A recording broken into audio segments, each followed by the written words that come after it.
team? It's massive. It's massive the way Chris has embraced everything, here in the first month since he's, been with us. As you know, tonight was the first game of his entire career. He didn't start. And, when I talked to him this morning about it, he just, nodded his head and said, let's go get him. It was like not even a big deal. So I think it's similar to Andre all those years ago, I guess 2014, when a vet, a great player, all-star, shows that kind of sacrifice. It just sets a tone for the whole team. And so the vibe is great on our team, and Chris is one of the main reasons for that. Just general thoughts on how Draymond felt there, man? Rusty in the first half, but typically at his best with the game on the line. He had a huge tip out, offensive rebound. I thought that was a really big play in the game. And, helped get Steph open on one of those threes, and then defended. And we made a bunch of stops in a row down the stretch, and Draymond was right in the middle of it all. So didn't surprise me because that's who he is. But it's going to take him a little time to shake the rust off. I want to ask about Kevon real quick. He seems very controlled and composed as a roller with those dump-off passes, the lods. Yeah. Has he always had that skill set, or how is that skill set? Which skill set?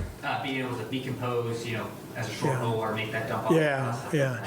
He hasn't always had that. He's had to work for that. But over the last few years, he's gotten really good in that short roll, catching and either finishing or moving it to the weak side. He never turns it over.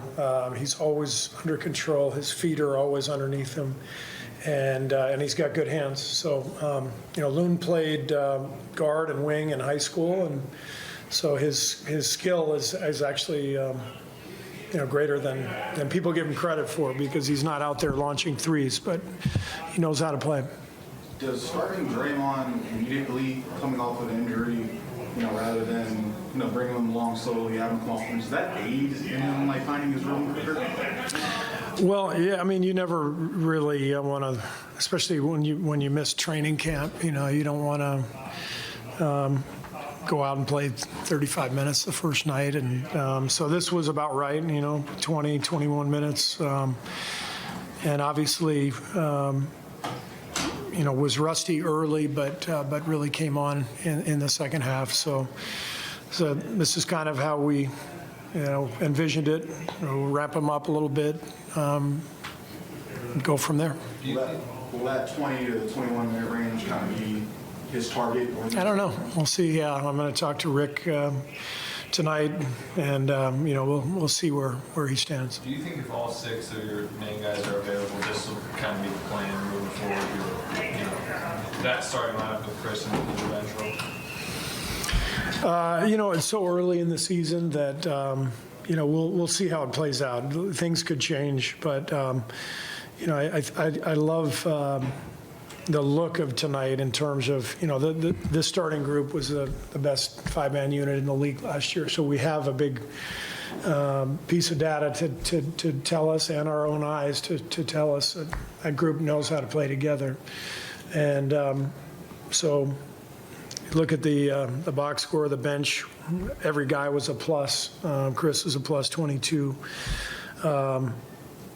He's so good making everybody else better. So whether he's with the starters or with the bench, he's going to impact the game. So we'll start that way tomorrow too. And then, but we've got to get a feel. I mean, in 5 games, if things aren't going well, we could make a change, or even before that.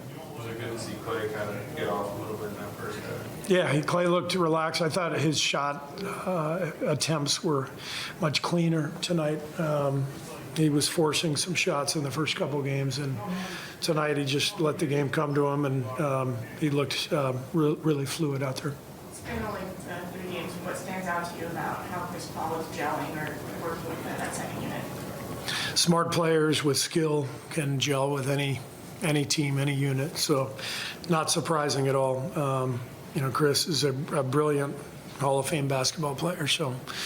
We're lucky to have him, and he makes everybody better no matter what lineup he's in. Thanks. Cool, great.